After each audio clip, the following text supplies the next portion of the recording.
Hello, मैं doctor राखी काम्बोज हिंदी साहित्य इतिहास की प्रश्नोत्तरी लेकर उपस्थित हूँ आपके समक्ष। जैसे कि आप सभी जानते हैं, यूपीएचएससी, यूकेपीएससी लेक्चरर और UP GIC, UP GDC, UP PGT, UP TGT परीक्षा के लिए मैं अपने यूट्यूब चैनल डॉक्टर राखी काम्बोज पर आपके समक्ष प्रश्नोत्तरी लेकर आती हूँ हिंदी साहित्य इतिहास की। तो आज हम शुरू करते हैं हिंदी साहित्य इतिहास की प्रश्नोत्तरी।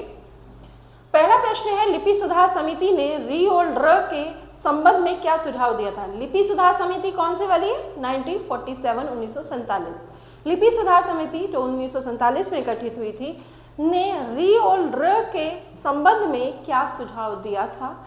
ऑप्शन है हमारे समक्ष, इन्हें वर्णमाला से हटा देना चाहिए, इनका प्रयोग केवल तत्सम शब्दों में सीमित रखना चाहिए, इनके स्थान पर री और र लिखना चाहिए, इन्हें केवल संस्कृत के लिए सुरक्षित रखना चाहिए। तो क्या दिया था? क्या समिति का सुझाव था? समिति का सुझाव था कि इनका प्रयोग केवल तत्सम शब्दों तक सीमित रखना चाहिए। क्या था? सॉरी, लिपि सुधार समिति का, एक सेकंड रुकिएगा। लिपि सुधार समिति का सुझाव री और र के लिए था कि इन्हें वर्णमाला से हटा देना चाहिए। ठीक है, क्या था? इन्हें हटा देना चाहिए, इनकी जरूरत नहीं है, क्योंकि आप देखेंगे जैसे पाली, प्राकृत, अपभ्रंश से हम पढ़ते हैं तो उसमें भी री का प्रयोग नहीं है। तो इसीलिए ये भी कहते हैं, लिपि सुधार समिति 1947 में सुझाव दिया गया कि री और र को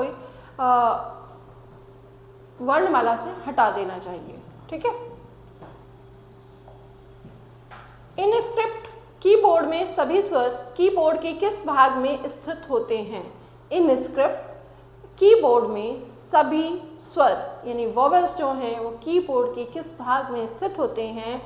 दाईं ओर, बाईं ओर, ऊपर पंक्ति में या निचली पंक्ति में? तो आप देखेंगे कि ये कहाँ होते हैं, ये होते हैं बाईं ओर। इन स्क्रिप्ट कीबोर्ड में सभी स्वर वोवेल जो हैं वो बाईं ओर होते हैं, लेफ्ट साइड होते हैं। ठीक है। देवनागरी लिपि अक्षरात्मक है, जबकि रोमन लिपि कैसी है? चित्रात्मक, वर्णात्मक, प्रतीकात्मक या भावमूलक? तो कैसी है? देवनागरी लिपि अक्षरात्मक है, तो रोमन लिपि भी आपकी वर्णात्मक है, अल्फाबेटिक है। ठीक है। कंप्यूटर पर हिंदी ट्रांसलेशन सॉफ्टवेयर मुख्य कार्य क्या है? जो हिंदी अनुवादक है, किस पर? कंप्यूटर पर। कंप्यूटर पर हिंदी अनुवादक सॉफ्टवेयर का मुख्य कार्य क्या है? ए भाषा का अनुवाद करना, एक लिपि के अक्षरों को दूसरी लिपि के समान ध्वनियों में बदलना, व्याकरण की गलतियां सुधारना, केवल फ़ॉन्ट का आकार बदलना। तो देखेंगे कि इसमें क्या है। हिंदी अनुवादक का कार्य है कि एक लिपि के अक्षरों को दूसरी लिपि के समान ध्वनियों में बदलना। ये कैसे? यदि हम लिख रहे हैं RAM, तो वहाँ अनुवादक क्या काम करता है? हिंदी ट्रांसलेशन इसको राम में लिख देता है, इसको देवनागरी में लिख देता है। ठीक है। तो यही काम है कंप्यूटर पर हिंदी ट्रांसलेशन सॉफ्टवेयर का। केंद्रीय हिंदी निदेशालय द्वारा जारी लिपि के मानक स्वरूप के अनुसार ख के लेखन का सही रूप क्या है? रवा यानी कि इस ऐसे लिखना, या ख मिला हुआ और घुंडीदार ये वाला, या रोमन ख आपका ये होता है। ठीक है। या दोनों सही हैं। दोनों सही का मतलब है बी और सी दोनों सही हैं। तो याद रखिए, जब केंद्रीय हिंदी निदेशालय द्वारा जारी देवनागरी लिपि के मानक स्वरूप के अनुसार हम बात करते हैं और ये ईयर दिया है 2010 के अनुसार, खा को लिखने का जो ये तरीका है मिला हुआ और गुंडीदार, ये ही सही माना गया है। ठीक है। इनमें से कौन सा सॉफ्टवेयर यूनिकोड आधारित हिंदी टाइपिंग का समर्थन नहीं करता है? ये पुराने संस्करण की बात कर रहा है सॉफ्टवेयर के। इनमें से कौन सा सॉफ्टवेयर यूनिकोड आधारित हिंदी टाइपिंग का समर्थन नहीं करता है? MS word 2019, Windows 95, Google doc या एंड्रॉयड OS? तो कौन सा नहीं करता है? विंडोज़ 95 जो है ये आपका यूनिकोड आधारित हिंदी टाइपिंग का समर्थन नहीं करता है। यूनिकोड कितने बिट की एनकोडिंग प्रणाली है जो विश्व की सभी भाषाओं को समाहित करती है। यूनिकोड कितने बिट की एनकोडिंग प्रणाली है जो विश्व की सभी भाषाओं को समाहित करती है? 4 बिट, 8 बिट, 16 बिट या 2 बिट? तो कितने बिट की है? ये है 16 बिट की। ठीक है, मूल रूप से 32 बिट का माना गया था, लेकिन जब हम यहाँ बात कर रहे हैं तो कितने बिट की है? 16 बिट की। ठीक है, जब आप कंप्यूटर में पढ़ते हैं उसकी जो इकाई होती है क्या होती है? बिट बाइट, और बीच में जो 4 बिट वाला होता है उसे क्या कहते हैं? निबल कहते हैं। तो वैसे यहाँ क्या माना गया? एनकोडिंग प्रणाली 16 बिट वाली मानी गई है। देवनागरी लिपि में विराम चिन्हों के मानकीकरण में पूर्ण विराम को छोड़कर शेष चिन्ह किस भाषा से लिए गए हैं? देवनागरी लिपि में विराम चिन्ह का जो मानकीकरण किया गया उसमें जो पूर्ण विराम है उसको छोड़कर शेष चिन्ह किस भाषा से लिए गए? संस्कृत, अरबी, अंग्रेजी या फारसी? तो आप देखेंगे कि ये सभी जो चिन्ह हैं जिसे हम आप देखेंगे इसको बोलते हैं अल्प विराम, अर्ध विराम, ठीक है, योजक चिन्ह या इक्वल का साइन, बराबर का चिन्ह, ये सब हमने कहाँ से लिए? ये सब हमने अंग्रेजी से लिए हैं। अंग्रेजी में पूर्ण विराम क्यों नहीं लिया अंग्रेजी से? क्योंकि अंग्रेजी में पूर्ण विराम इस तरह डॉट के रूप में लगाया जाता है और हिंदी में पूर्ण विराम ऐसे लगाया जाता है। ठीक है, तो इसीलिए पूर्ण विराम चिन्ह को छोड़कर अन्य सभी चिन्ह हमने कहाँ से लिए हैं? अंग्रेजी से लिए हैं। ठीक, किस वर्ष देवनागरी लिपि के अंकों के अंतर्राष्ट्रीय रूप 1, 2, 3 को सरकारी कामकाज के लिए स्वीकार कर लिया गया? अभी जो हम अंक लिखते हैं वैसे हिंदी में हिंदी की जो गिनतियां हैं उन्हें इस तरीके से लिखा जाता है। सॉरी, एक सेकंड रुकिए।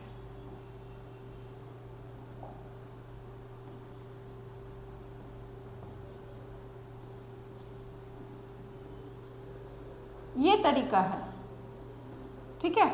लेकिन जब हम आज लिखते हैं तो आज हमारा तरीका क्या है? हमने एक मानक मान लिया है, अंतर्राष्ट्रीय मानक को हमने स्वीकार किया है जिसे हम रोमन अंक लेखन कहते हैं। 1, 2, 3, 4 वाला ये हिंदी में भी चल रहा है और ये अंग्रेजी में भी चल रहा है। तो इसे किस वर्ष सरकारी कामकाज के लिए स्वीकार किया गया था? ये स्वीकार किया गया था 1950 में। कब किया गया था? 1950 में, जब संविधान लागू होने के साथ ही इसको मानक के रूप में मान लिया गया था। ठीक है, नागरी लिपि मुख्यतः एक वैज्ञानिक लिपि है। इस कथन का सबसे ठोस आधार क्या है? नागरी लिपि मुख्यतः एक वैज्ञानिक लिपि है। इस कथन का सबसे ठोस आधार यह बहुत पुरानी है। इसके वर्णों का वर्गीकरण कंठ्य, तालव्य, मूर्धन्य आदि वैज्ञानिक आधार पर है। इसे देवताओं की लिपि कहा जाता है। यह भारत की सबसे प्रसिद्ध लिपि है। तो आप देखेंगे नागरी लिपि की वैज्ञानिकता का आधार क्या है? इसका मानक है क्या कि इसके वर्णों का वर्गीकरण कंठ्य, तालव्य, मूर्धन्य आदि वैज्ञानिक आधार पर किया गया है। यही इसका ठोस आधार है इसकी वैज्ञानिकता का। ठीक, नागरी नाम के पीछे नगर शब्द की व्युत्पत्ति को कौन सा मत सर्वाधिक पुष्ट करता है? नागरी नाम के पीछे नगर शब्द की व्युत्पत्ति को कौन सा मत सर्वाधिक पुष्ट करता है? बौद्ध भिक्षुओं द्वारा नगरों में प्रचार, गुजरात के नागर ब्राह्मणों द्वारा प्रयोग, नगर की चतुर प्रजा द्वारा अपनाना या पाटलिपुत्र से संबंधित होना? तो किसका?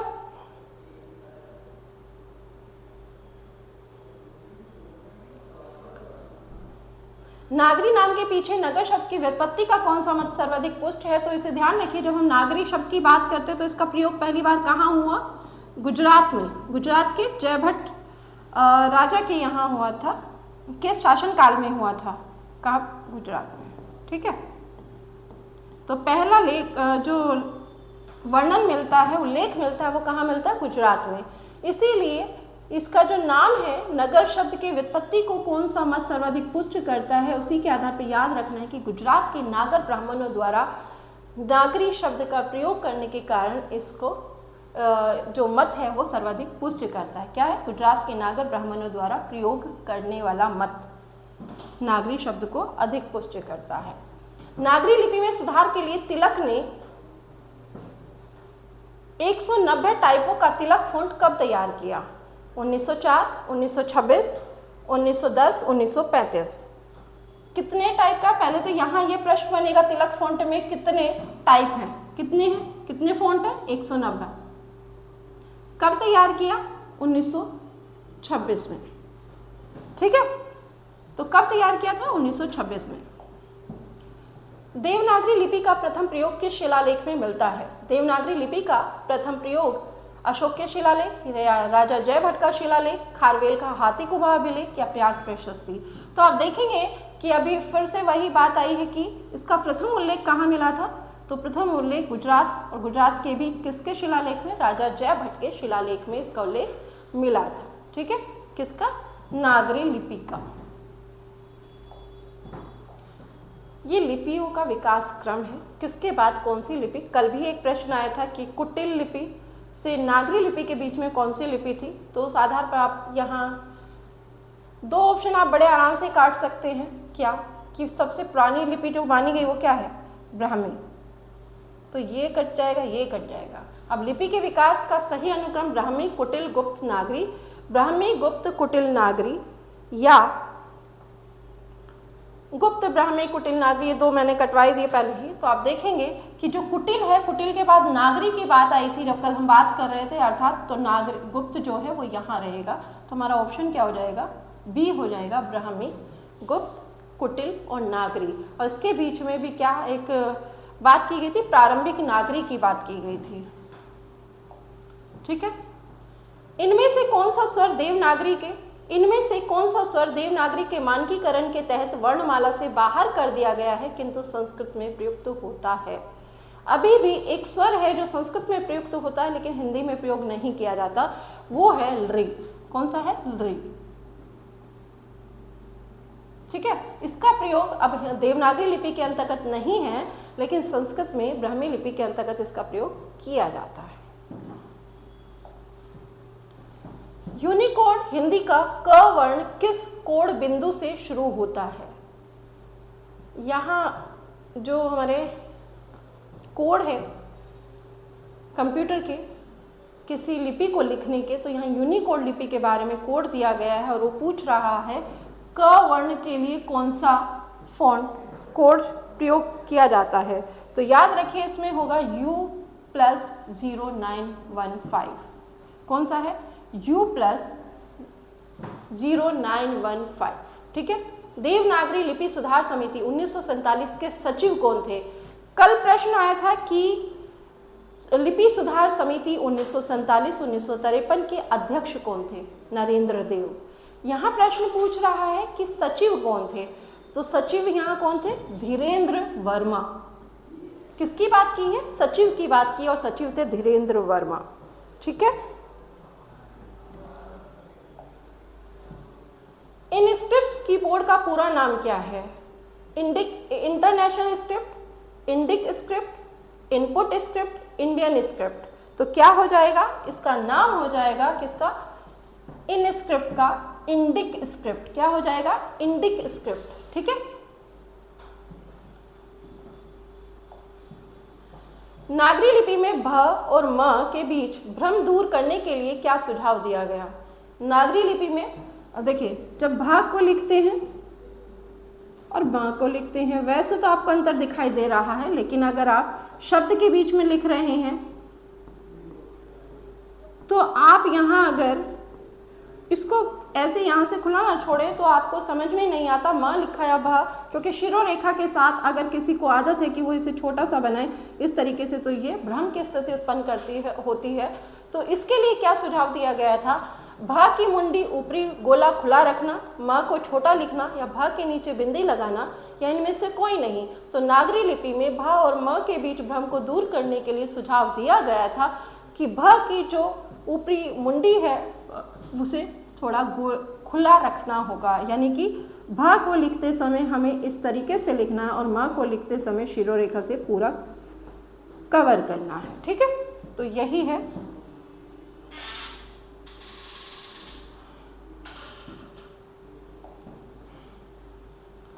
हिंदी के लिए यूनिकोड का कौन सा वर्जन वर्तमान में सबसे अधिक प्रचलित है।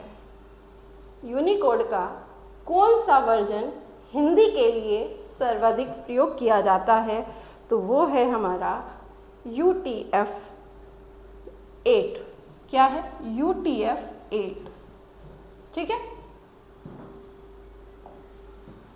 अ की 12 खड़ी का विचार सबसे पहले किसने दिया था? ज्योतिबा फूले, सावरकर बंधु, काका कालेलकर या महात्मा गांधी? यह सबसे पहले पूछा है, ये ध्यान रखिएगा।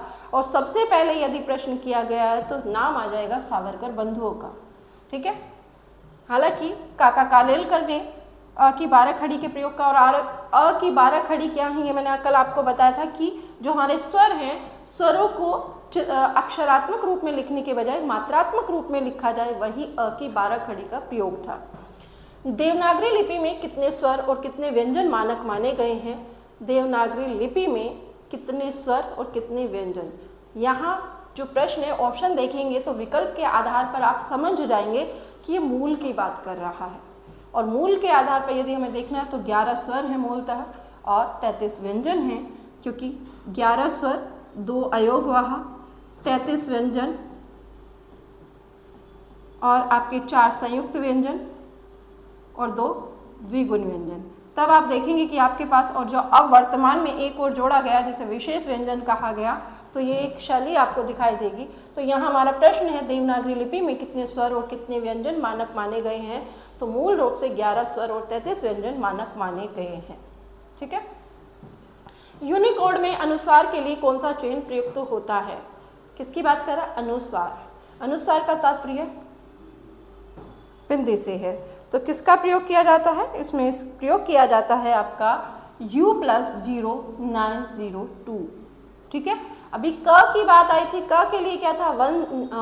U+0915। ये याद करने पड़ेंगे, कुछ कोड आपको परीक्षा में पूछा जा सकता है, क्योंकि पाठ्यक्रम में ये चीज़ें स्पष्ट रूप से दी गई हैं, तो आपको ये याद करना पड़ेगा, आप पीछा नहीं छुड़ा सकते। मंगल फॉन्ट का निर्माण किस सॉफ्टवेयर कंपनी ने किया था? एडोब, माइक्रोसॉफ्ट, गूगल या सीडेक? किसकी बात कर रहा है? ये बात कर रहा है मंगल फॉन्ट की, और मंगल फॉन्ट का निर्माण किया था माइक्रोसॉफ्ट ने। किस सॉफ्टवेयर कंपनी ने किया था? माइक्रोसॉफ्ट कंपनी ने मंगल फॉन्ट का निर्माण किया था। नागरी लिपि की शिरोरेखा को हटाने का सुझाव किसने दिया था? यहाँ लगाने की बात नहीं कर रहा, हटाने की बात कर रहा है। और इसे हटाने का सुझाव देने वालों में जो देवनागरी, हिंदी को रोमन लिपि में लिखने का समर्थन करती थी, बात कर रहे थे कि देवनागरी लिपि को रोमन में हिंदी भाषा को रोमन लिपि में लिखा जाए, सुनीति कुमार चटर्जी, उन्होंने ही अ की जो नागरी लिपि में जो शिरोरेखा शब्दों के ऊपर, अक्षर के ऊपर लगाई जाती है, उसको हटाने की बात की थी, ठीक है।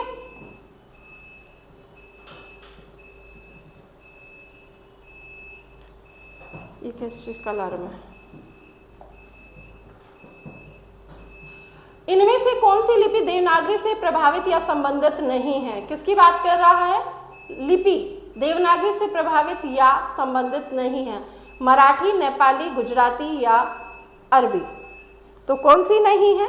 याद रखिए, ये तीनों हिंदी देवनागरी लिपि से प्रभावित हैं, मराठी भी, नेपाली भी, गुजराती भी, ठीक है। बस गुजराती में शिरोरेखा का प्रयोग नहीं होता, लेकिन कौन सी संबंधित नहीं है? तो अरबी।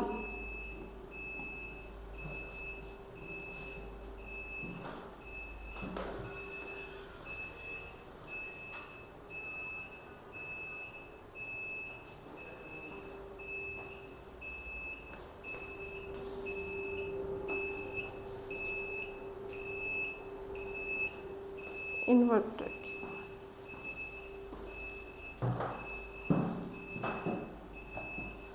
भारत में कंप्यूटर पर हिंदी के प्रयोग हेतु प्रथम कीबोर्ड मानक कौन सा है? किसकी बात करें? भारत में कंप्यूटर पर हिंदी के प्रयोग हेतु प्रथम कीबोर्ड मानक कौन सा है? वो है आपका इसकी। कौन सा है? इसकी। देवनागरी में नुक्ता का प्रयोग किन ध्वनियों के लिए अनिवार्य किया गया? नुक्ता का प्रयोग, नुक्ता यानी कि अगर आपको क लिखना है, क के नीचे इस तरीके से नुक्ता का प्रयोग किया जाता है, तो कहा जाता है कि देवनागरी में नुक्ता का प्रयोग किन ध्वनियों के लिए अनिवार्य हुआ। तो नुक्ता हिंदी में तो प्रयोग हुआ नहीं, तो जो शब्दावली हमने आयत की थी उसी को, जो आगत शब्द हैं उन्हीं के लिए नुक्ता की बात की गई। और आगत कहाँ से है? अरबी फारसी ध्वनियों के लिए, ठीक है। यूनिकोड कंसोर्टियम में भारत सरकार का प्रतिनिधित्व कौन सी संस्था करती है? यूनिकोड कंसोर्टियम में भारत सरकार का प्रतिनिधित्व कौन सी संस्था करती है? शिक्षा मंत्रालय, इलेक्ट्रॉनिक और सूचना प्रौद्योगिकी मंत्रालय मेटी, गृह मंत्रालय या प्रसार भारती। तो याद रखिए यूनिकोड कंसोर्टियम में भारत सरकार का प्रतिनिधित्व इलेक्ट्रॉनिक और सूचना प्रौद्योगिकी मंत्रालय द्वारा किया जाता है। सिद्ध मातृका लिपि का नामकरण किसने किया था? सिद्ध मातृका लिपि का जो नामकरण है वो किसने किया था? वो किया था अल-बरूनी ने। अल-बरूनी नहीं है, अल-बरूनी है। ठीक है, किसने किया था? अल-बरूनी ने किया था सिद्ध मातृका लिपि का प्रयोग, नामकरण सॉरी। देवनागरी लिपि में संयुक्त अक्षरों को लिखने के लिए वर्तमान में किसका प्रयोग सर्वाधिक वैज्ञानिक है? देवनागरी लिपि में संयुक्त अक्षरों को लिखने के लिए वर्तमान में किसका प्रयोग सर्वाधिक वैज्ञानिक है? हलंत लगाकर लिखना, आधा वर्ण बनाकर जोड़ना, स्वर जोड़कर लिखना या ए और बी दोनों मानक हैं। तो आप देखेंगे हलंत लगाकर लिखना, आधा वर्ण लगाकर बनाकर जोड़ना दोनों ही सही माने गए हैं। अर्थात अगर हम श लिख रहे हैं तो हम इसको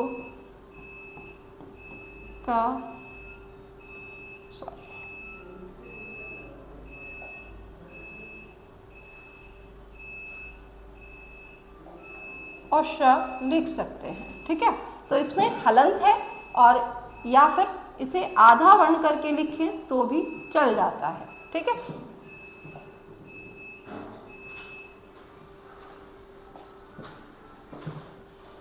हिंदी कीबोर्ड में शिफ्ट कुंजी का प्रयोग किस लिए किया जाता है? हिंदी कीबोर्ड में शिफ्ट कुंजी का प्रयोग केवल अंग्रेजी टाइप करने के लिए, वर्णों के वैकल्पिक या आधे रूप टाइप करने के लिए, डिलीट करने के लिए, कंप्यूटर बंद करने के लिए। तो जब हम कीबोर्ड में शिफ्ट कुंजी का प्रयोग करते हैं तो वो किया जाता है वर्णों के वैकल्पिक या आधे रूप टाइप करने के लिए। ठीक है,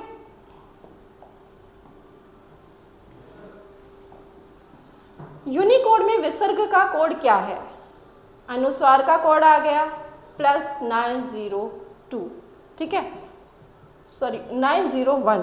अब पूछ रहा है ये विसर्ग का, तो विसर्ग का हो जाएगा U+903। ठीक है, नागरी प्रचारणी, नगरी नहीं नागरी, एक सेकेंड रुकिए।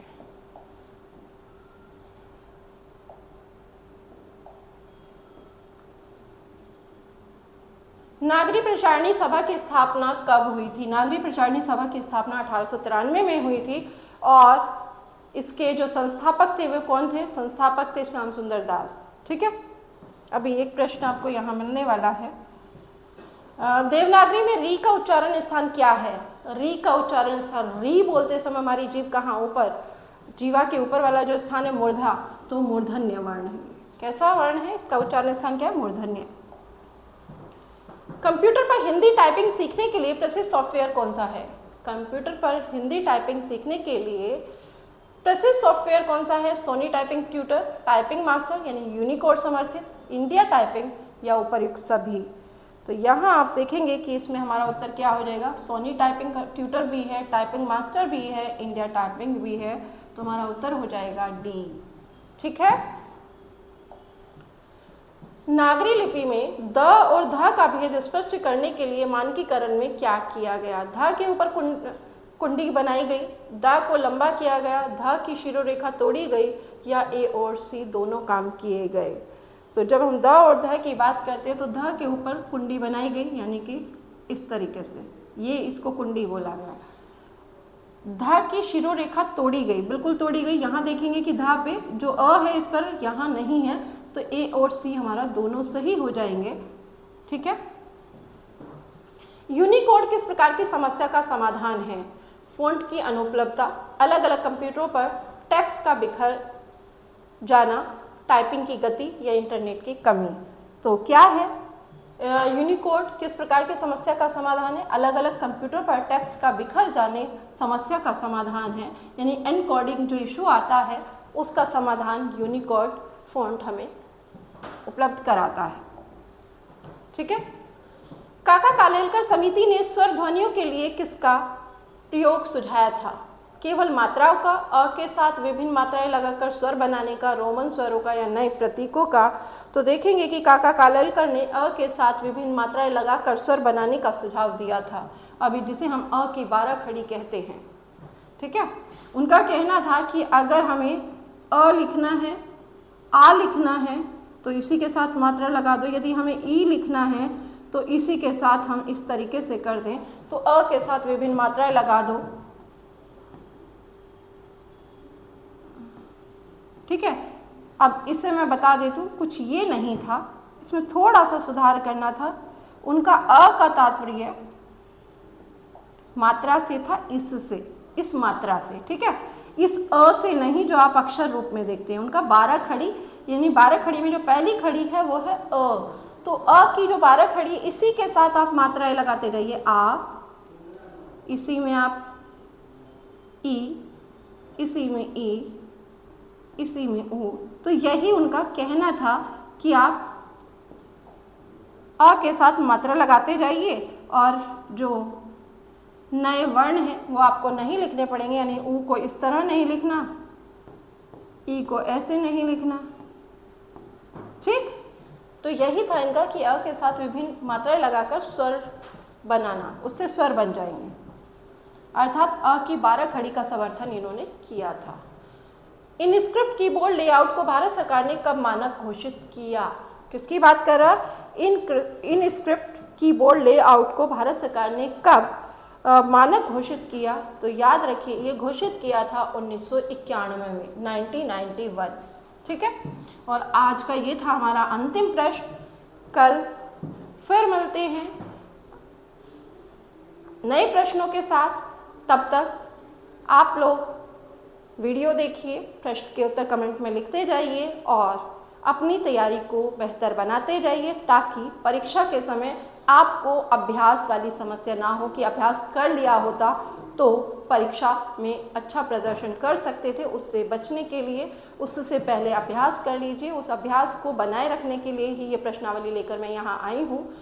और मेरा ये लक्ष्य है, जो टारगेट है इसमें आपका UPHSC परीक्षा, UP GDC परीक्षा, UP GIC परीक्षा, UP PGT, UP TGT और UK PSC लेक्चरर परीक्षा को ध्यान में रखते हुए ये प्रश्नावली मैं यहाँ लेकर आ रही हूँ। और आप सभी लोगों से उम्मीद है कि आप प्रश्नावली से लाभान्वित होते रहेंगे और प्रश्नों के उत्तर कमेंट में लिखते रहेंगे और अपनी प्रतिक्रिया भी देते रहेंगे। चैनल को सब्सक्राइब करें, वीडियो को लाइक एंड शेयर करें।